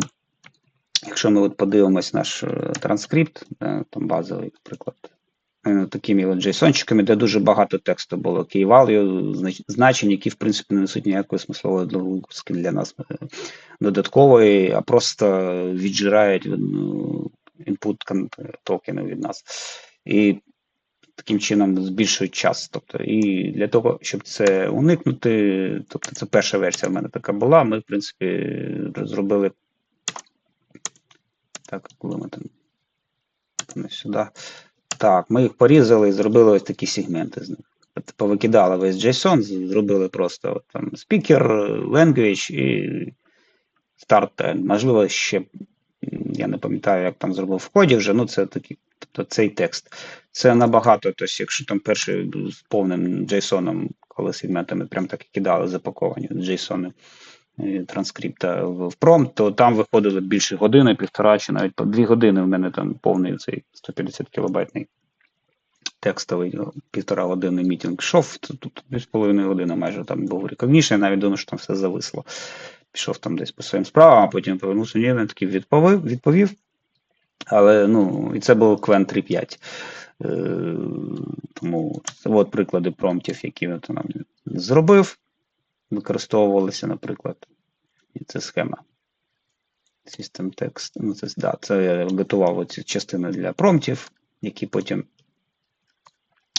ми будемо використовувати в нашому реквесті. Ну, от, наприклад, реквест для дефолтової, який був для дефолтової схеми. Бачимо, що температуру ми зав'язали невелику. Там, у случаї, було 50 тисяч токенів, ми дали обмеження на випадок моделі. І в кінці от запхало наш тест NoSyncing. Це наш request. Тобто, і тут сюди оці от наші глюки теж запхали. Тобто, це такий не фільтрований, ще не без корекції наш транскрипт. І отримували десь, от ми бачимо на Qwen такі результати вже. І Qwen 4, це вже Syncing модель, як ви бачите, 3.5.4b з квантизацією 4 біта. Ну, більшу квантизацію на таких віртуалках ви можете навіть і не розраховувати. Воно якість, якусь муть тут навалила, коротше, таке собі. І, в принципі, якість 4 Qwen вже Gemma. Це TSI, ну, правда, трохи вона слабша, наче є 2, є Тобі 2. всього 2 мільярда параметрів, але теж квантизація 4-бітна, але якість тут вже ми бачимо, щось нормальне викинуто, бо більше всякої мусора там немає. І по таймінгу от ми бачимо, що ми розпізнавалися 93 секунди, верніше, сумарайзили 93 секунди на джема, і тут ми взагалі 1866 розбиралися. Тут, ну, порядок самі бачите. Тобто, там 2 години і 93 секунди. Так що це у нас, ну, це скільки ми транскрибувалися.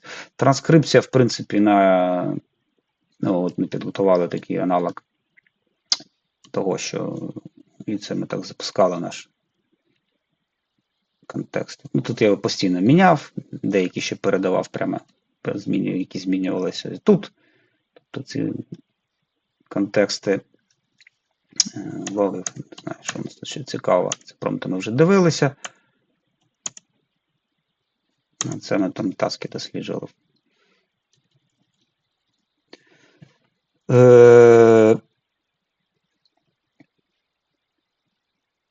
Так.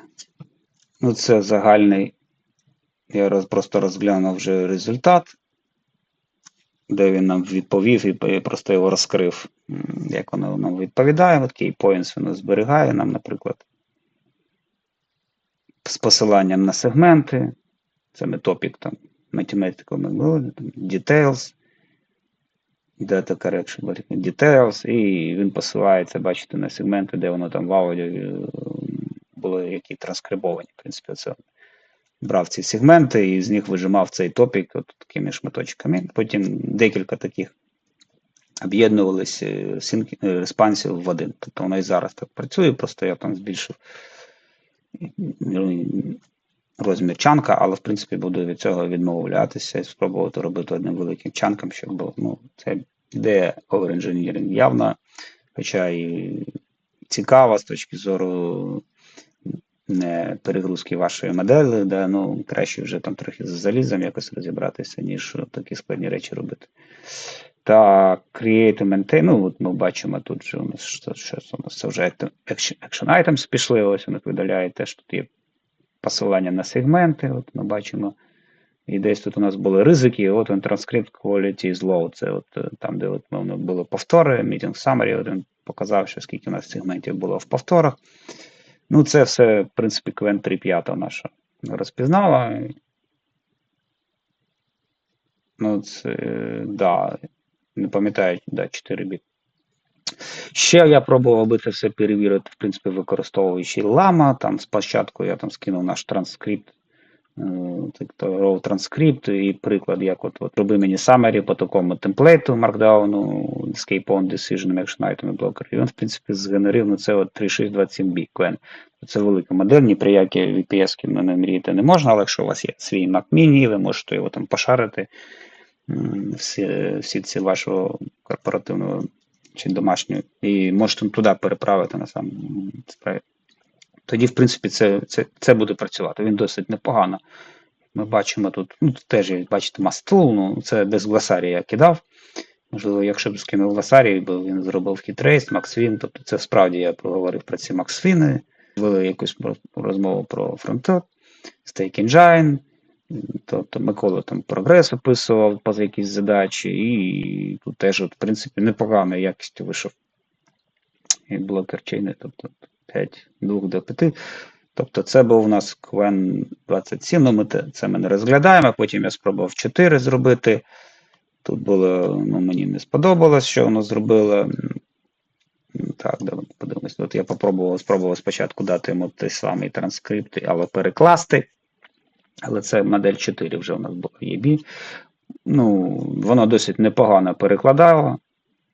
Будемо використовувати Azure, DevOps чи не будемо. Will we use Azure, DevOps or not?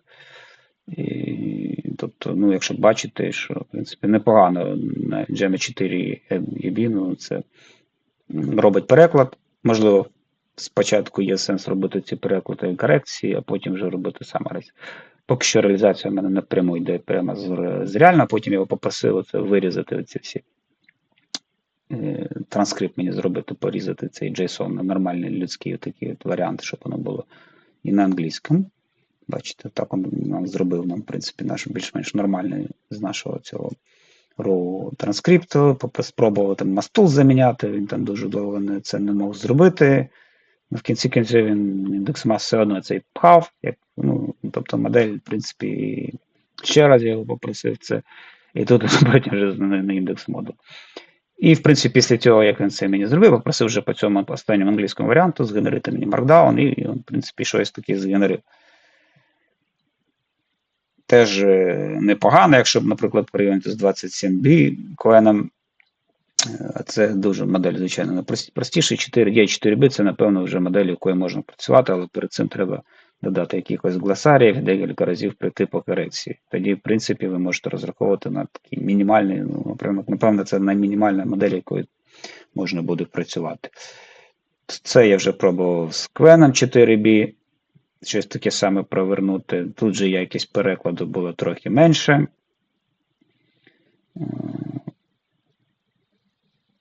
Трохи не така вже, як була, теж, в принципі, ще приємлива, в принципі. Бачимо, що він теж більш-менш справився. І, мені не так сподобався цей варіант, як він зробив. Summary.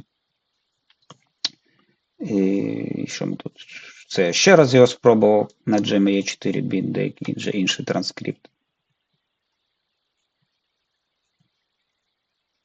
Ми вже бачимо Staking Engine, щось вже ближче там було українською мовою NBP. Тобто можна з цим пробувати спрацювати.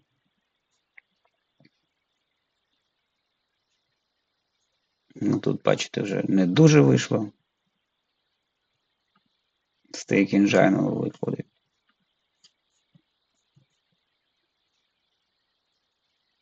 Open question. Це зразу він мені видав цей Markdown по транскрипту. В цілому зрозуміло, як тестувати ці всі моделі, які ми провели. Тобто у нас були і бенчмарки, були і локальні запуски з Саламою, щоб спробувати це все зробити, але в ітозі я обрав модель Gemma, де ми тут можемо подивитися, як ми її використали. Так, ось цю модель, яку ми там задеплоїли.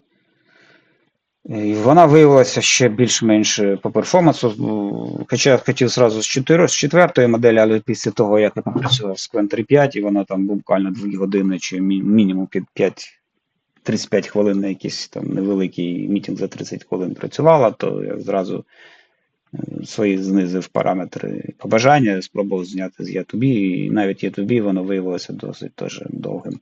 Тому є фона 4 мільярда я ще не пробував. Тобто це ще треба буде інвестигувати, але щось видається. Ми це з вами перевіримо в наступному відео, як це воно відпрацює. Отже, зараз ми зробимо сесію невелику для нашого локального запуску бота. Я ініціюю сесію з моїм колегою на 2 різних мовах. Так, давайте стартанемо наш мітинг. Оберемо Recording Chat, Summarizing Chat і стартуємо його. Поки що в нашому мітингу для рекордингу нікого немає, я до нього доєднуюсь. Так, Микола до нас доєднався. Ми можемо поспілкуватися по нашому проблемам в Blackout Plug Solution, де ми хочемо обсудити, який формат буде для duration і час, як нам в якому форматі вибрати час для відображення івента про відключення світла. Коля, ви мали якісь зауваження до цього? Казали щось там... Да, у меня были замечания, потому что формат времени нечитаемый. он очень длинный и сливается с датой. И когда в первую очередь пользователя интересует именно время, во сколько произошло событие, и это время глазами тяжело выделить, потому что оно идет одной строкой с датой в 3 числа и временем в 3 числа. И расстояние между ними один пробел, и оно сливается в одну строку. И для того, чтобы понять время, нужно напрягаться сильно. Тобто А люди користувач, я зрозумів, тобто користувач в даному випадку, ви його представляєте, бачить забагато цифр і не може зрозуміти, де там дата, де там час, а він хоче бачити тільки час. Ну, напевно, треба нам додати таску, тобто стару до беклогу, з тим, щоб це виправити. Напевно, ми рознесемо дату окремо і час. Напевно, час має бути першим, да, попереду дати. Тому що, в принципі, ну да. в Telegram-боті меседж дату вже дивляться тільки як в history. Я знаю, що в інших, ну, скажімо так, ботах по світлу вони взагалі дату уникають, це теж можна розглянути цей варіант, щоб взагалі тільки час показувати. Але це не дуже зручно, якщо у вас декілька сайтів, тобто адреси, і вони прилітають, і потім, коли ви там в history дивитесь, і там, не знаю, Telegram мені не подобається. Зрозуміти, де який день, воно там не зовсім дату показує. Добре, тоді на цьому ми, напевно, закінчимо. Микола, чи у вас є ще якісь зауваження? Ну, на данный момент больше замечаний нет, поэтому можем заканчивать митинг. Что-то это Добре, фідбеком. добре. Тоді я запускаю команду на припинення мітингу.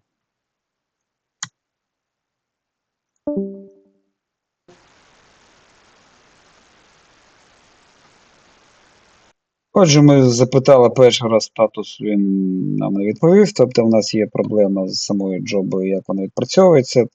Насправді в цьому моменті у нас там є транскрипція.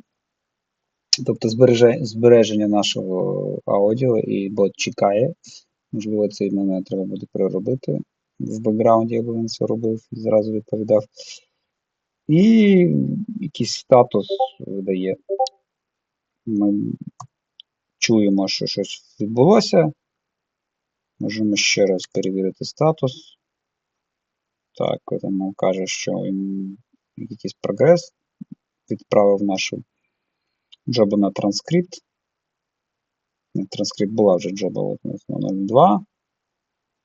Це вже у нас відбувається, це закінчилось. Publish.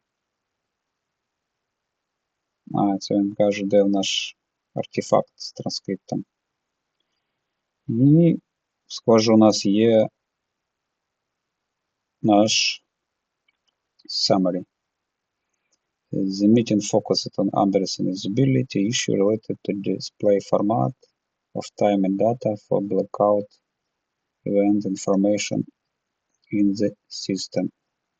The core problem identified was the confusing merging of data and time, which hinders user readability. The discussion concluded with the proposal to separate the data and time field with time, prioritize it and to improve clarity. Ну, в принципі, ми бачимо, що воно справді більш-менш те, що ми спілкувалися і виділили. Тобто у нас ми спілкувалися про формат дати і часу для івента. Blackout event, коли пропадає світло. І ось воно додає key point. Discussion focused on the format of time. Так, current формат. Текущий формат дати to merge, куди merge, making difficult for the user to easily identify the time of the event. Ну, да, це те, що казав Микола, що ми не можемо нормально зрозуміти, де там в ці довгі строки. Стрічці сам час. Ну, тобто це масло масляне вже у нас знов пішло. History for the data. Ну так, це те, що я казав про history. History. Що за history? Ну, це от явно косяки цієї моделі простої. Suggested the time should be displayed first. Так, от suggestion є, щоб це не втратили. It is proposed to add a task to separate the data in time. Да. І пропозиція того, що можливо на різних розкласти. Так, decision. The data and time format for blackout events need to be discussed and standardized. Так, це якась стандартна потрібна штука. It was suggested that data and time should be separated. Ну, знову, тобто, ну, якість, звичайно, такого це наразі не дуже. Ну, тут, можливо, ще можна попрацювати з промптом. Separate data in time to improve display clarity. Action item. Non-explicitly mentioned as blocker. Decision concluded with feedback. Якась відписка. Risks that separating the data in time might introduce complexity when integrating with various external systems like history. Що за history? If consistency is not maintained across all platforms. Ну, теж якийсь дивний інтеграційний ризик, незрозуміло до чого він. Whether the suggested data and time separation ordering will be applied across the bots. Human review. Data suggestion regarding data. Цікаво, перенесло його якось дивно. Separating and ordering needs implementation final review.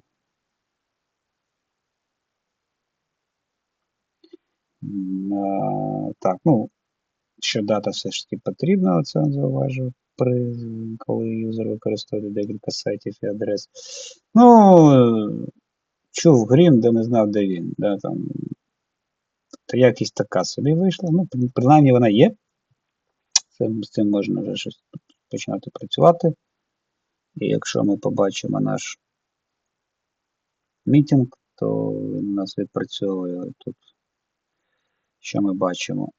Два спікери. Це наш транскрипт row. Бачимо, що це відповідає, бачите, різні ID-шки спікерів. Це вже замерджені. Ну, так, Микола до нас доєднався. Ми можемо постанкуватися по нашому проблему в Blackout Plug Solution. Нічого собі, тут він вибрався правильно. Да, у мене були замічання. Так, тут він вибрав дійсно російську мову. Тут, бачите, у мене українська була. Потому что формат времени несчитаемый. Он очень,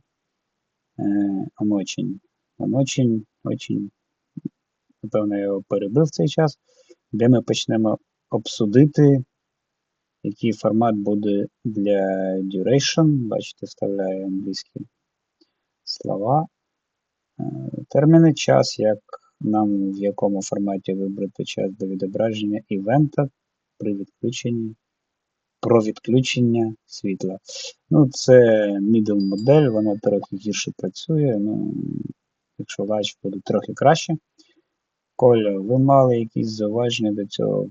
Казали, щось там длинний і сливається з датою.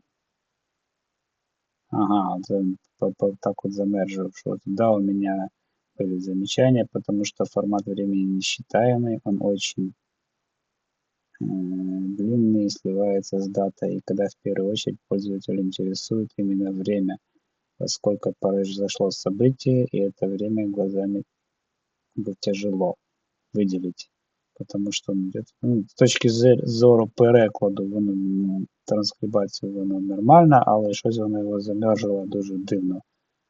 Ці сегменти по часу трохи роз'їхалися. Чому так може відбуватися? Тому що, можливо, ми там, коли робили спікер, це у нас один speak, тобто воно поєдналося, ми можемо послухати це. І це окремий воно у нас окремо розтягнуло. Ну, давайте послухаємо оригінал, це 2 хвилини у нас вийшло. Це так би інакше міксит. Так, Микола до нас доєднався. Ми можемо поспілкуватися по нашому проблемам в Blackout Plug Solution, де ми хочемо обсудити, який формат буде для duration і час, як нам в якому форматі вибрати час для відображення івента про відключення світла. Оля, ви мали якісь зауваження до цього? Казали Да, щось? у меня были замечания, потому что формат времени нечитаемый. Он очень длинный и сливается с датой.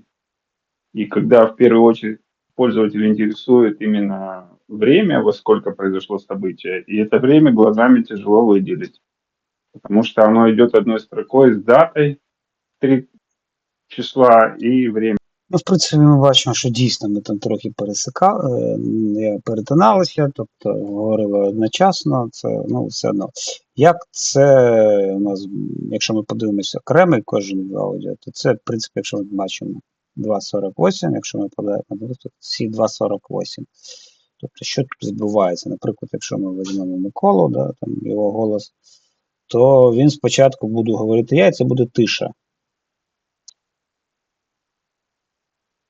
Тобто, от перші секунди, де я кажу, там воно пусто. Тобто це йде таке вирівняння, це зроблено для того, щоб вирівняти сегменти. Тобто і ці сегменти відкидаються, цей silence, він відкидається вадом.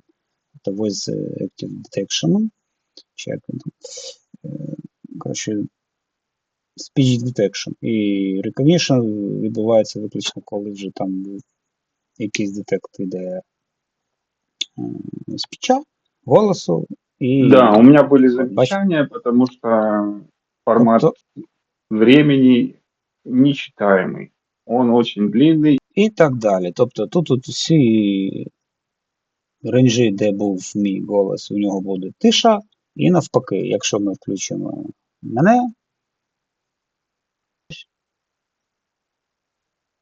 так, Микола до нас доєднався.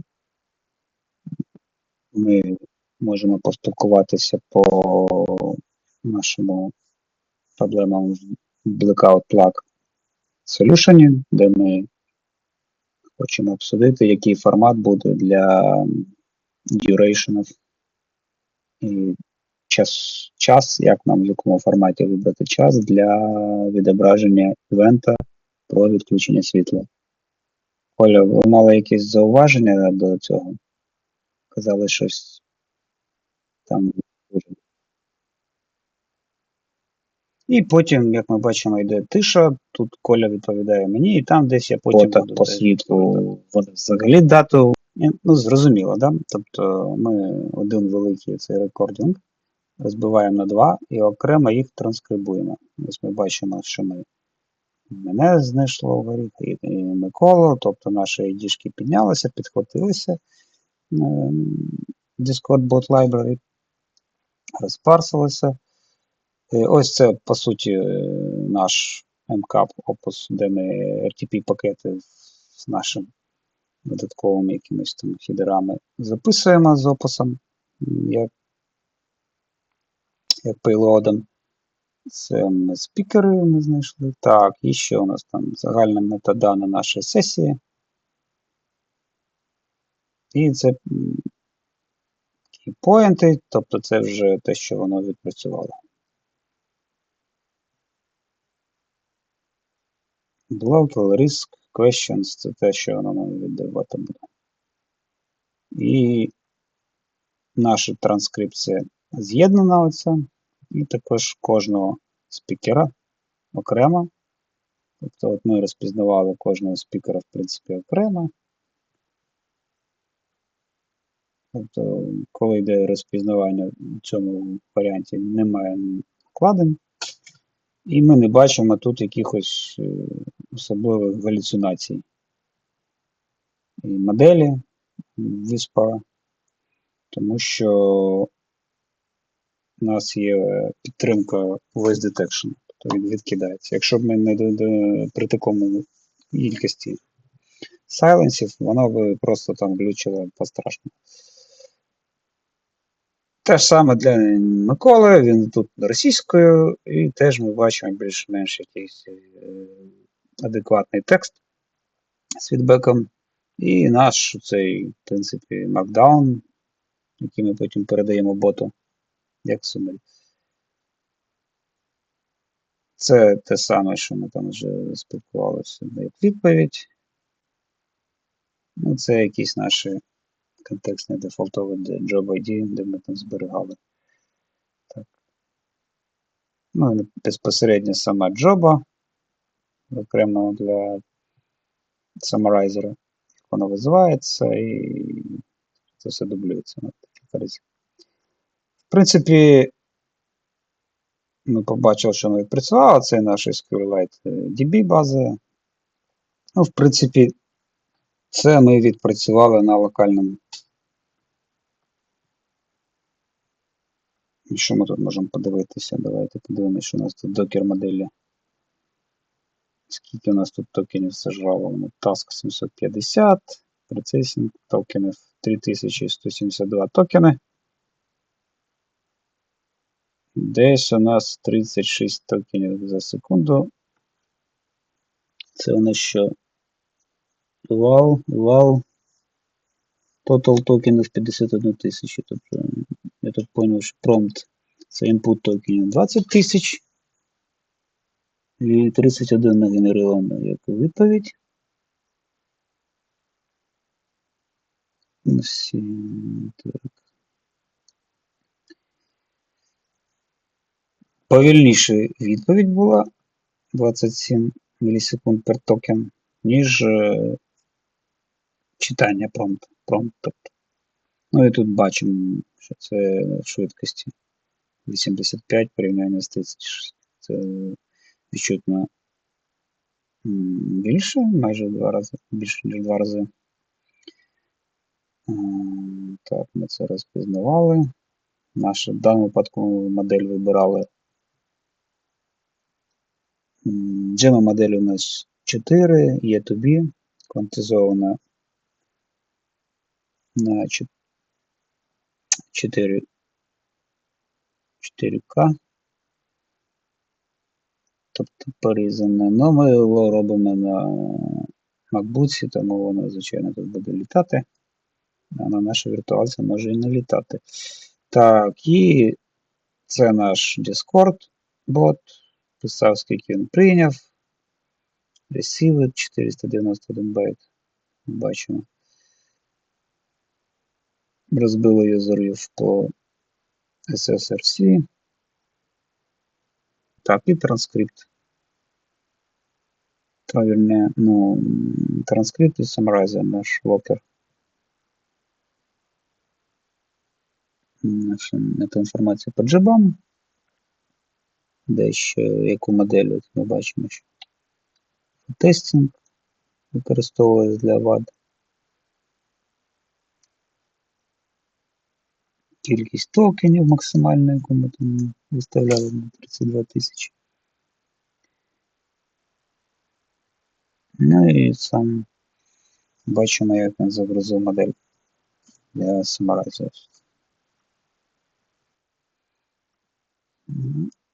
В принципі, це такий локальний тест. На цьому локальному тесті, напевно, ми закінчимо. І давайте щось наступне спробуємо вже на FPS.